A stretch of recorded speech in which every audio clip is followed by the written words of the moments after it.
एक बार एक छोटे से राज्य पर दूसरे बड़े राज्य ने चढ़ाई कर दी। राज्य छोटा था, इसलिए सेना भी छोटी थी। गुप्तचरों ने जब सेनापति को सूचना दी तो सेनापति तो घबरा गया और राजा के पास जाकर कहने लगा कि महाराज, हमारी सेना में तो फक्त 10,000 सैनिक ही है और उनके पास तो 1,00,000 सैनिक है। हम उसका मुकाबला नहीं कर सकते। राजा तो उनका उत्साह बढ़ाते हुए बोला, कुछ भी हो, हम पराजय स्वीकार नहीं कर सकते। लेकिन सेनापति तो बहुत ही उदास था, हतोत्साह था।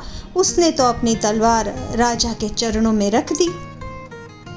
सेनापति के इस कदम से राजा तो मुश्किल में आ गया और भागा हुआ राजगुरु की शरण में जा पहुंचा और गुरु को सारी बात बता दी। राजगुरु ने कहा, राजन, सबसे पहले तो उस सेनापति को कारागृह में डाल दो, अन्यथा वो और लोगों को भी नकारात्मक बना देगा। बाद में जल्द से जल्द युद्ध की तैयारी करो। मैं स्वयं सेना का नेतृत्व करूंगा। राजा बोला, गुरुवर, आपने तो आज तक किसी शस्त्र को हाथ भी नहीं लगाया, कैसे होगा? राजगुरु ने कहा, वह मैं देख लूंगा। गुरु ने तो कह दिया तो मानना ही पड़ेगा।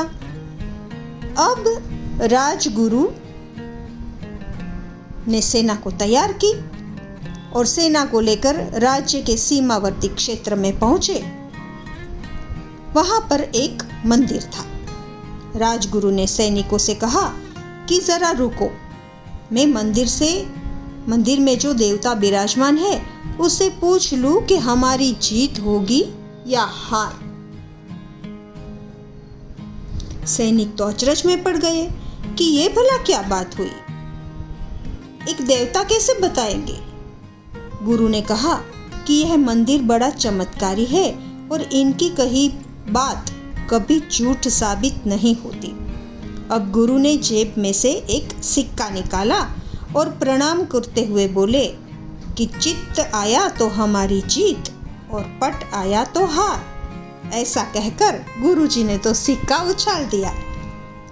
सैनिकों ने देखा कि सिक्का चित गिरा था तो सब लोग बहुत ही उत्साह में आ गए कि अब तो हारने का कोई प्रश्न ही नहीं है और वे सब रणनीति के अनुसार पूरे जोम जुस्से के साथ रण मैदान में कूद पड़े।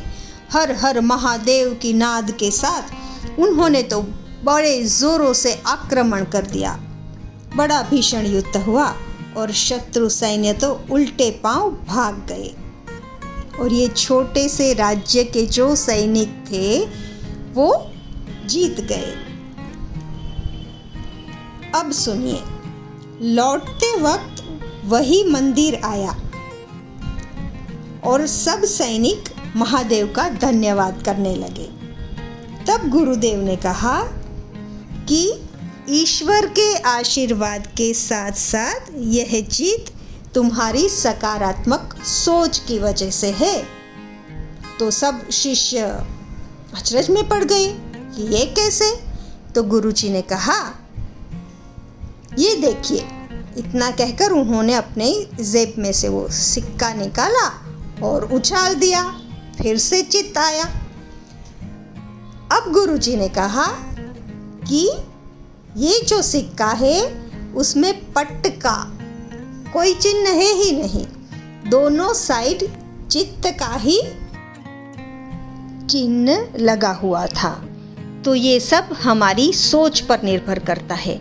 अगर हम मुश्किल परिस्थिति में डर जाते हैं, हताश हो जाते हैं, तो वाकई हमारी हार होती है।